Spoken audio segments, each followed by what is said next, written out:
অর্থ বছরে আসছে প্রায় ৮ লাখ কোটি টাকার বাজেট। আকার কমলেও উচ্চাভিলাষী ও বাস্তবায়ন অযোগ্য বলছেন অর্থনীতিবিদরা। মাদক জুয়ায় পথভ্রষ্টরাই জড়াচ্ছে চুরি, ছিনতাই, হত্যায়, বলছে র্যাব। পল্লবীতে চালককে হত্যা করে লুণ্ঠিত সিএনজি সহ ৫ জন গ্রেফতার। ঈদযাত্রায় তৃতীয় দিনের আগাম রেল টিকিট বিক্রি হচ্ছে আজ। কোরবানি ঘিরে পশুপালনে ব্যস্ত দিনাজপুরের খামারিরা। এবং ঈদ বাজেটের উত্তাপেও অনেকটা স্থিতিশীল রাজধানীর কাঁচা বাজার। চড়া গোমাংস ও গরু দুধ, বরাবরের মতোই নাগালের বাইরে মাছের দাম।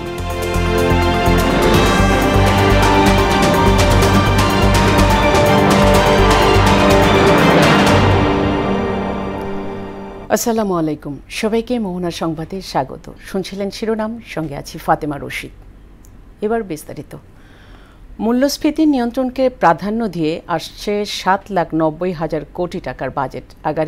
আকারে এটি চলতি অর্থ বছরের তুলনায় ৭,০০০ কোটি টাকা কম। জাতীয় রাজস্ব বোর্ডের আকার ছোট বললেও দ্বিমত পোষণ করছেন অর্থনীতিবিদরা। তাদের মতে এবারের বাজেট যথারীতি উচ্চাভিলাষী, যা বাস্তবায়ন কঠিন হবে। বাজেট নিয়ে রেজা খানের ৩ পর্ব ধারাবাহিক প্রতিবেদনের আজ প্রথম কিস্তি। অন্তর্বর্তী সরকার প্রথম বাজেট ঘোষণা করবে আগামী ২ জুন। এবার সংসদের কার্যক্রম না থাকায় গণমাধ্যমের সামনে উপস্থাপন করা হবে বাজেট। আগের বারের চেয়ে ৭,০০০ কোটি টাকা কমিয়ে ২০২৫-২৬ অর্থবছরের জন্য প্রস্তাবিত বাজেটের আকার ধরা হয়েছে ৭,৯০,০০০ কোটি টাকা। সার্বিক বিচারে স্বাধীনতার পর এই প্রথম বাজেটের আকার আগের বছরের তুলনায় ছোট হতে যাচ্ছে। আসছে অর্থ বছরে এডিপির বরাদ্দ কমিয়ে ২,৩০,০০০ কোটি টাকা নির্ধারণ করা হয়েছে। চলতি অর্থ বছরের চেয়ে এটি ৩৫,০০০ কোটি টাকা কম। বাস্তবায়নের কথা ভেবেই এবার বাজেটের আকার ছোট করা হয়েছে বলে জানান এনবিআর সদস্য মুতাসিম বিল্লাহ ফারুকী। বাস্তবায়নযোগ্য যেন হয়। আমরা অনেক সময় একটু অ্যাম্বিশাস বাজেট করে ফেলি, যেটা আসলে বাস্তবায়ন হয় না। অনেক সময় দেখা যাচ্ছে যে এটার ৭০%, ৬০% বাস্তবায়ন হচ্ছে। সেই জায়গাটাকেই চিন্তা করছি। এটাও একটা পার্ট অফ রিফর্ম আপনি বলতে পারেন। বাজেটে পণ্যমূল্য নিয়ন্ত্রণকে বিশেষ প্রাধান্য দিয়ে মূল্যস্ফীতি ৬.৫% ধরা হয়েছে। এনবিআরের আরেক সদস্য কাজী মোস্তাফিজুর রহমানের দাবি, এই বাজেট সবার জন্য স্বস্তিদায়ক হবে। পণ্যের মূল্য বৃদ্ধি বিভিন্নভাবে বৃদ্ধি পাচ্ছে। এই বৃদ্ধিটা যখন কমে যাবে তখন অটোমেটিক দেখা যাবে যে আমাদের যে ইনফ্লেশনের যে বিষয়গুলো বললেন, এগুলো অটোমেটিকই আমাদের নিয়ন্ত্রণের মধ্যে চলে আসবে। অর্থনীতিবিদ ডক্টর জাহিদ হোসেনের মতে, রাজনৈতিক সরকার না হওয়ায় অন্তর্বর্তী সরকারের সস্তা জনপ্রিয়তার প্রয়োজন নেই। বাজেটের আকার সামান্য ছোট হলেও এখনো এটি বড়, উচ্চাভিলাষী এবং অবাস্তবায়নযোগ্য। রাজনৈতিক সরকার থাকলে তারা চায় যে সবসময় একটা জনতুষ্টিমূলক কিছু দেখানো, কাজ করি না করি অন্তত কাগজে কলমে যদি আমি দেখাতে পারি। এখন তো ওই ধরনের সিচুয়েশন নাই। সীমিত আকারের বাজেট হলে, সীমিত আকার বলতে আমার হিসাবে ৭ লক্ষ বা ৭,২০,০০০ কোটি টাকার মতো একটা আকার যদি হয়। দেশের প্রেক্ষাপট বিবেচনায় সীমিত অভিলাষের বাস্তবায়নযোগ্য বাজেট প্রণয়নের তাগিদও দিয়েছেন তিনি। সীমিত অভিলাষের বাজেট যেটা বাস্তবায়ন সম্ভব, সেটাই আমাদের করা উচিত। রেজা খান, মোহনা সংবাদ, ঢাকা। সরকারের প্রত্যাশা অনুযায়ী ডিসেম্বর বা জানুয়ারিতে জাতীয় নির্বাচন অনুষ্ঠিত হবে বলে জানালেন পরিবেশ উপদেষ্টা সৈয়দা রিজওয়ানা হাসান। দুপুরে ঢাকা বিশ্ববিদ্যালয়ের সিনেট ভবনে একটি সেমিনার শেষে সাংবাদিকদের এই তথ্যের জানান তিনি। কোনো চাপ না থাকলেও সার্বিক পরিস্থিতি নিয়ে বিব্রত সরকার। এমন বাস্তবতায় দাবি দেওয়া সহ নানা প্রতিবন্ধকতায় সরকারের কাজ বাধাগ্রস্ত হচ্ছে বলেও জানান পরিবেশ উপদেষ্টা।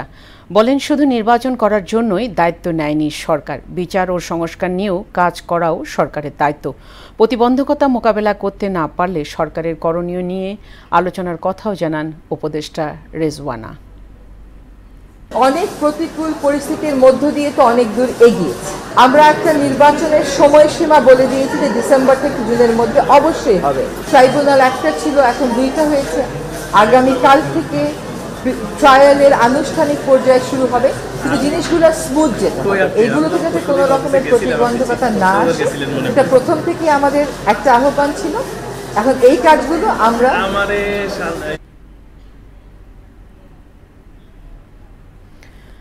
আজ ছুটির দিনেও অস্বাস্থ্যকর ঢাকার বাতাস। 161 স্কোর নিয়ে বিশ্বের দূষিত বাতাসের শহরের তালিকায় প্রথম অবস্থানে রয়েছে রাজধানী ঢাকা।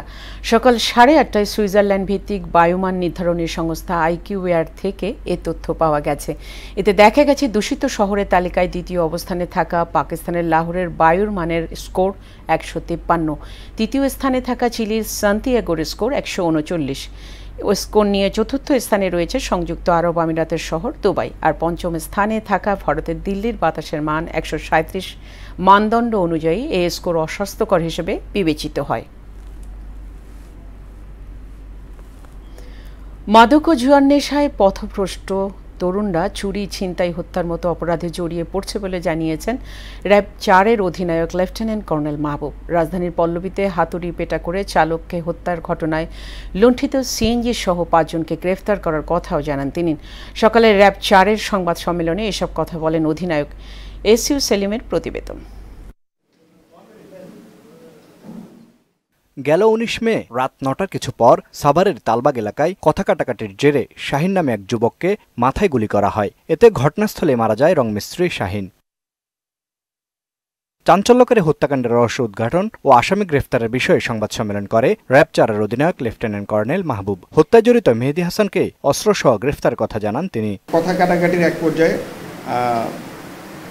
এই মেহেদী তিনি রিভলভার দিয়ে ভিকটিমকে গুলি করেন, যার ফলে তার মৃত্যু হয়। এটা তার অস্ত্র তার কাছে ছিল, সে হত্যার কাজে ব্যবহার করছে। এদিকে গেল 16 মে রাজধানীর পল্লবীতে এক সিএনজি চালককে হাতুড়ি দিয়ে হত্যার পর সিএনজি ছিনতাইয়ের ঘটনায় অভিযান চালিয়ে 5 জনকে গ্রেফতারের কথাও জানান তিনি। মাথার উপরে আঘাত করে তার মৃত্যু ঘটানো হয় এবং ঘটনাস্থল হতে তার মোবাইল এবং সিএনজি মিসিং ছিল। আমরা বিভিন্ন স্থানে অভিযান চালিয়ে এই ঘটনার সাথে সম্পৃক্ত 5 জনকে ছিনতাইকৃত যে সিএনজি সেটি সহ উদ্ধার করতে সক্ষম হই। দেশে কিশোর তরুণরা মাদক ও জুয়ার নেশা আসক্ত হয়ে চুরি, ছিনতাই, হত্যা সহ নানা অপরাধে জড়িয়ে যাচ্ছে বলে মন্তব্য করেন র্যাব 4-এর অধিনায়ক। যারাই কিশোর গ্যাংয়ের সাথে জড়িত বা এই ধরনের কর্মকাণ্ডের সাথে জড়িত তাদের ভিতরে এই প্রবণতাটা থাকে। SU সেলিম, মোহনা সংবাদ, ঢাকা। ঈদুল আজহা উপলক্ষে ঘরমুখো মানুষের সুবিধায় আজ তৃতীয় দিনের মতো বিক্রি হচ্ছে অগ্রিম ট্রেন টিকিট। এতে আজ দেওয়া হচ্ছে 2 জনের টিকিট। এবারের এই যাত্রায় 100% টিকিট অনলাইনে দেওয়া হচ্ছে, যাতে যাত্রীরা ঘরে বসেই টিকিট সংগ্রহ করতে পারেন। আজ সকাল 8টা থেকে পশ্চিমাঞ্চলের ট্রেনের এবং দুপুর 2টা থেকে পূর্বাঞ্চলের ট্রেনের টিকিট অনলাইনের মাধ্যমে বিক্রি করা হবে। কোরবানির ঈদ সামনে রেখে দিনাজপুরে এবার 4 লাখের বেশি গরু, মহিষ, ছাগল ও ভেড়া মোটাতাজাকরণ করা হচ্ছে। প্রাণী সম্পদ অফিসের সাথে যোগাযোগ করে প্রাকৃতিকভাবে গরু মোটাতাজাকরণ করছেন খামারিরা। চোরাই পথে গরু না আসলে লাভের আশা করছেন তারা। সুবল রায়ের প্রতিবেদন, জানাচ্ছেন তাহসিন তারিন। দিনাজপুরে 13টি উপজেলায় 1.5 লাখেরও বেশি গরু সহ প্রায় 4 লাখ কোরবানির পশু মোটাতাজাকরণ করা হচ্ছে। ঘাস, খৈল, ভুসি সহ সম্পূর্ণ প্রাকৃতিক উপায়ে গরু, মহিষ, ছাগল, ভেড়া লালন পালন করছেন খামারিরা। চোরাই পথে গরু না আসলে ভালো লাভের আশা করছেন খামারিরা। তাই এই বিষয়ে সরকারের কঠোর পদক্ষেপ দাবি তাদের। খাদ্যের দাম বেশি হওয়ার কারণে, লেবারের দাম বেশি হওয়ার কারণে আমরা হিমশিম খাচ্ছি। ইন্ডিয়া থেকে গরু না আসে তাহলে আমাদের কিছু লাভবান হবো, আর না হলে তো আমাদের লস যাবে। কোরবানির এইসব পশু যেন সুস্থ থাকে, তাই খামারিদের নিয়মিত সব পরামর্শ দিচ্ছে প্রাণী সম্পদ অফিস। গবাদি পশু যেন নিরাপদ পদ্ধতিতে স্বাভাবিক দানাদার খাবার এবং সবুজ ঘাস খড় খাওয়ানোর মাধ্যমে যেন লালন পালন করা হয় এবং ক্ষতিকারক অ্যান্টিবায়োটিক এবং স্টেরয়েড যেন ব্যবহার না করা হয়। সেই কারণে আমরা আমাদের এই খামারগুলোকে আমরা প্রতিনিয়ত আমরা মনিটর করছি। এই বছর জেলার চাহিদা মিটিয়ে প্রায় 1.5 লাখ কোরবানির পশু দেশের অন্য জেলায় পাঠানো হবে। তাহসিন তারিন, মোহনা সংবাদ। অন্তর্বর্তী সরকারের 3 উপদেষ্টাকে অবিলম্বে পদত্যাগের আহ্বান জানিয়েছেন বিএনপির চেয়ারপারসনের উপদেষ্টা জয়নুল আবেদিন ফারুক। সকালে জাতীয় প্রেস ক্লাবের সামনে এক প্রতিবাদ সভায় তিনি এই আহ্বান জানান। ফারুক বলেন, জনগণের স্বার্থে প্রধান উপদেষ্টার পদত্যাগ নয়, বরং প্রয়োজনীয় সংস্কার শেষে দ্রুত জাতীয় নির্বাচন জরুরি। দেশের মানুষের মধ্যে সন্দেহ আর অস্থিরতার নির্বাচনের রোডম্যাপ ঘোষণা না করা। এ অবস্থায় মানুষের ভোটের অধিকার ফিরিয়ে দিতে দ্রুত নির্বাচন আয়োজনের দাবিও জানান তিনি। বাজেটের প্রভাবে নিত্যপণ্যের দাম বাড়ার প্রবণতা নেই বাজারে, এমনকি ঈদ উপলক্ষে দাম বাড়ানোর প্রতিযোগিতাও দেখা যাচ্ছে না। গেল সপ্তাহে দামে বিক্রি হচ্ছে বেশিরভাগ পণ্য, তবে বাজার তদারকি আরও বাড়লে স্বস্তি ফিরবে মধ্য এবং নিম্নবিত্তের মাঝে। রেজা খানের রিপোর্ট। আর মাত্র এক সপ্তাহ পর ২ জুলাই পেশ হবে ২০২৫-২৬ অর্থ বছরের প্রস্তাবিত বাজেট এলেই নিত্যপণ্যের দাম বাড়ার প্রতিযোগিতা দেখা যায়, কিন্তু এবার বাজারে নেই তার প্রভাব। বাজেট এবং কোরবানি ঈদের আগে সাধারণত বাজারে এই সিন্ডিকেট একটা গড়ে ওঠে, যেটা ছিল তারা এই মানে জিনিসপত্রের দাম বাড়ায় দেয়, কিন্তু এবার কিন্তু সেটা নাই। এখনও সিন্ডিকেটের যে জায়গাগুলো আছে সেই জায়গাটা কিছুটা হলে হয়তো আমরা বলবো যে 5 to 20% মতো ডেভিয়েশন হয়েছে, মানে মাইনাস হয়েছে। এটাকে পুরোপুরি সিন্ডিকেটটা ভাঙলে জিনিসপত্রের দাম আরও অলমোস্ট 20% কমানো সম্ভব। এছাড়া প্রতি বছর ঈদ ঘিরে বাজার তেতে উঠলেও এবার তা লক্ষ্য করা যায়নি। অনেকটাই গেল সপ্তাহের দামেই বিক্রি হচ্ছে বেশিরভাগ নিত্যপণ্য। 50 টাকায় পেঁয়াজ লাস্ট 4 ইয়ার্সে আমি কখনো দেখি নাই, বাট এখন তো আমি 50 টাকায় পেঁয়াজ কিনতেছি। সব আলহামদুলিল্লাহ ভালো আছে, আমরা হ্যাপি। হাতে গোনা 2-1টি সবজির দাম 100 টাকার উপরে, বাকি সব মিলছে 60 থেকে 80 টাকার মধ্যে। বাড়েনি ডিম মুরগির দামও, তবে গরুর মাংস গেল সপ্তাহের মতো 50 টাকা বেড়ে এখনো বিক্রি হচ্ছে 800 টাকা দরে। ফুলকপি 60 টাকা, কাঁচামরিচ আছে 80 টাকা, ধন্যবাদ 160 টাকা, টমেটো 80 টাকা, পটল আছে 50, পেঁপে 60 টাকা, করলা 60 টাকা। আগের দামে আছে 10 টাকা খালি সোনালী কমছে। কুরবানির জন্য এগুলো রেডি করে রাখতেছে, এই জন্য একটু গরুর দাম বাড়তি। কোরবানি উপলক্ষে এলাচের দাম প্রকারভেদে কেজিতে প্রায় 2000 টাকা বেড়েছে গেল সপ্তাহের আগেই। এবার নতুন করে বেড়েছে গুঁড়া দুধের দাম। এলাচের দামটা কেজিতে প্রায় 1500-2000 টাকার মতো বাড়ছে। সবুজটা যেটা 3200-3300 ছিল, ওটা 5200-300 টাকা কেজি এখন। আর জিরা টিরা এগুলো আগের দামই আছে। এদিকে মাছের দাম অনেক আগেই চলে গেছে গরিবের নাগালের বাইরে। পাঙ্গাস ও তেলাপিয়া ছাড়া অন্য মাছ কিনতেই পারছেন না সীমিত আয়ের মানুষ। মাছের দাম অত্যধিক, একেবারে সীমায়। গরিব মাছের লেগে একমাত্র পাঙ্গাস আর তেলাপিয়া আমরা বেশি ঠিকই খাইতে পারি না। এদিকে চালের বাজারও গেল সপ্তাহের দামেই স্থিতিশীল আছে। বাজার নিয়ন্ত্রণে নিয়মিত তদারকি চান সাধারণ মানুষ। রেজা খান, মোহনা সংবাদ, ঢাকা। এবার জানব বন্দর নগরীর চট্টগ্রামের কাঁচা বাজারের হালচাল। ছুটির দিনের বাজার পরিস্থিতি জানাতে যুক্ত হচ্ছেন সহকর্মী সুমন দে। সুমন, ছুটির দিনে আজ কেমন দেখছেন নগরীর কাঁচা বাজারের হালচাল? একটু দেখাই, অর্থাৎ গত সপ্তাহে যে এই কাঁকরোল বিক্রি করা হয়েছিল 80 টাকা করে, সেই কাঁকরোল বিক্রি করা হচ্ছে 60 টাকা করে, আর বেগুন বিক্রি করা হচ্ছে 80 টাকা করে, আর বরবটি বিক্রি করা হচ্ছে এই গত সপ্তাহে 80 টাকা করে বিক্রি করা হয়েছে, এই সপ্তাহে 60 টাকা করে বিক্রি করা হচ্ছে। পটল বিক্রি করা হয়েছিল 80 টাকা করে, এই সপ্তাহে 50 টাকা বিক্রি করা হচ্ছে। আর ঢেঁড়স বিক্রি করা হয়েছিল 80 টাকা, এই সপ্তাহে 50 টাকা করে বিক্রি করা হচ্ছে।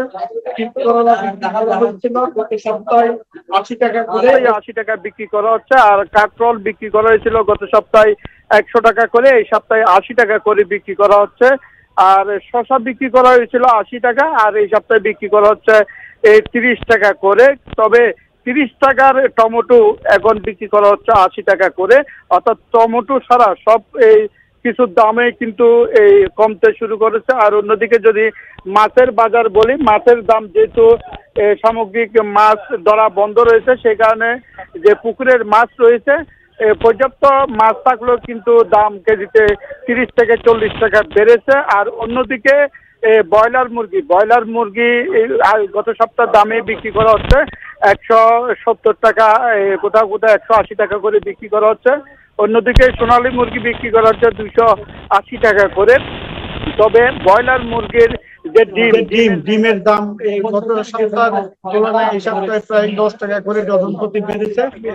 আমরা দেখেছি 125 টাকা করে বিক্রি করা হয়েছিল, এই সপ্তাহে বিক্রি করা হচ্ছে যেটা লাল ডিম সেটা 35 টাকা করে, আর যেটা সাদা ডিম রয়েছে সেটি বিক্রি করে আপনার 125 টাকা করে। তো আমরা আজকের বাজারে যেটা দেখলাম, অর্থাৎ সাধারণ যারা ক্রেতা রয়েছে তাদের সাথে কথা বলেছি, তারা যে সবজির দাম নিম্নমুখী সেই কারণে তারা কিন্তু খুশি। তারা বলছেন সামনে যেহেতু কোরবানির ঈদ আসতেছে, ঈদের যেন অসাধু ব্যবসায়ীরা পণ্যের দাম বাড়াতে না পারে সেই বিষয়ে যদি বাজার তদারকি সংস্থা যারা রয়েছে তারা যেন তদারকি করে বাজারটা যেন নিয়ন্ত্রণে থাকে সেই ব্যবস্থা যেন করেন ভোক্তা অধিকার সংরক্ষণ অধিদপ্তর সহ সংশ্লিষ্ট সবার কাছে সাধারণ মানুষের এটাই প্রত্যাশা। তো চট্টগ্রামের যে কাঁচা বাজার থেকে এই ছিল এখন পর্যন্ত আমার কাছে সর্বশেষ। ফাতেমা। সুমন, আপনাকে ধন্যবাদ। অপরিকল্পিতভাবে বালু উত্তোলনের ফলে পাবনার পদ্মা নদীতে দেখা দিয়েছে তীব্র ভাঙন। বিপাকে পড়েছে নদী পাড়ের হাজার হাজার কৃষক। ক্ষতিগ্রস্ত হচ্ছে ফসলি জমিসহ বিভিন্ন স্থাপনা।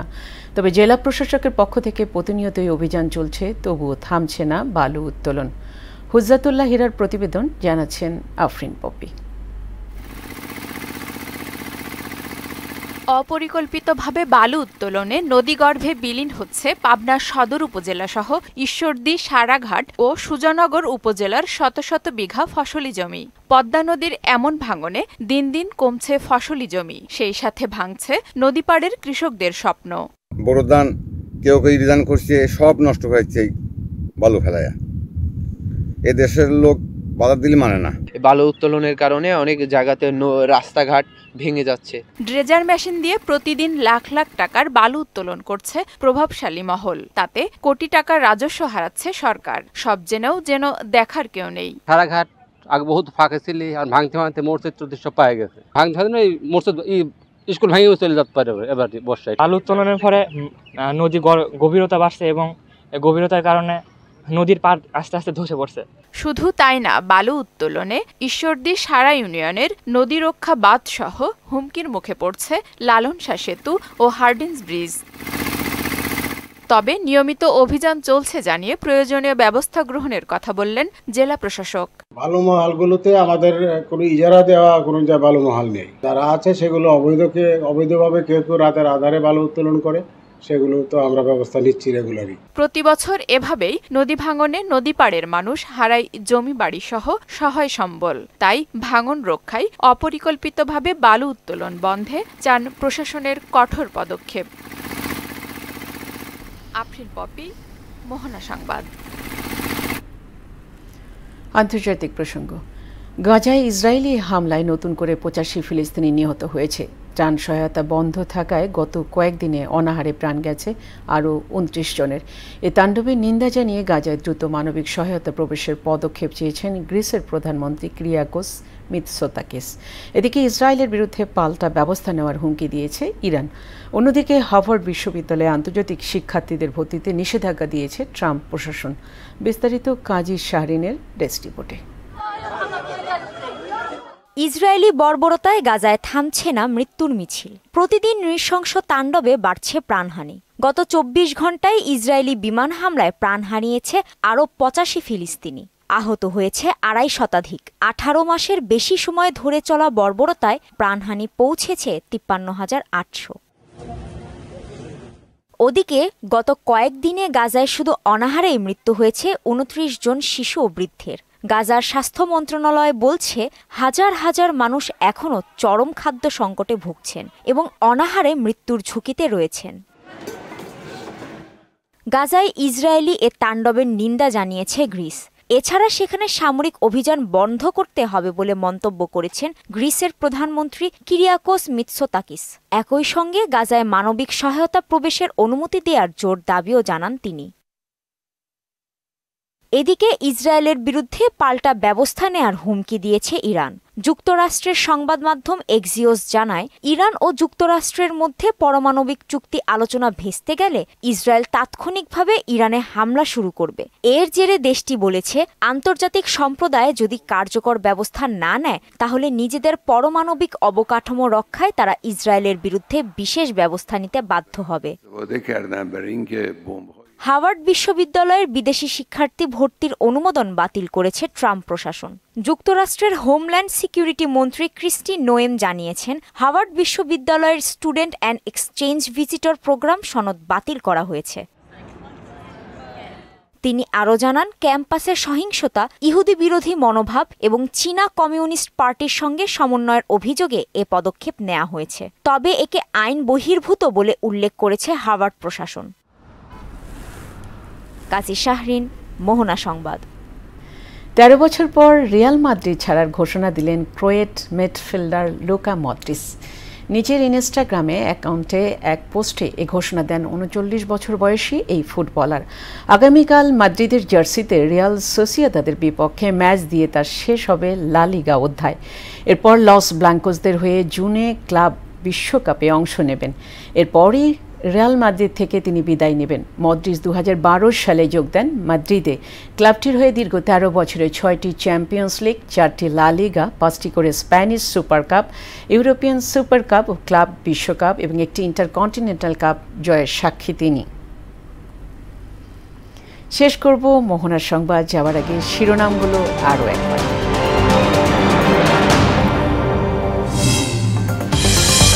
চলতি অর্থ বছরে আসছে প্রায় 8 লাখ কোটি টাকার বাজেট। আকার কমলে উচ্চাভিলাষী ও বাস্তবায়ন অযোগ্য বলছেন অর্থনীতিবিদরা।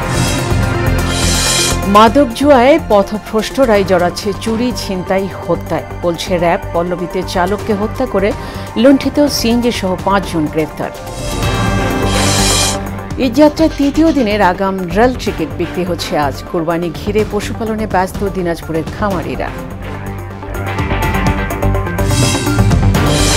এবং ঈদ বাজেটের উত্তাপেও অনেকটা স্থিতিশীল রাজধানীর কাঁচা বাজার।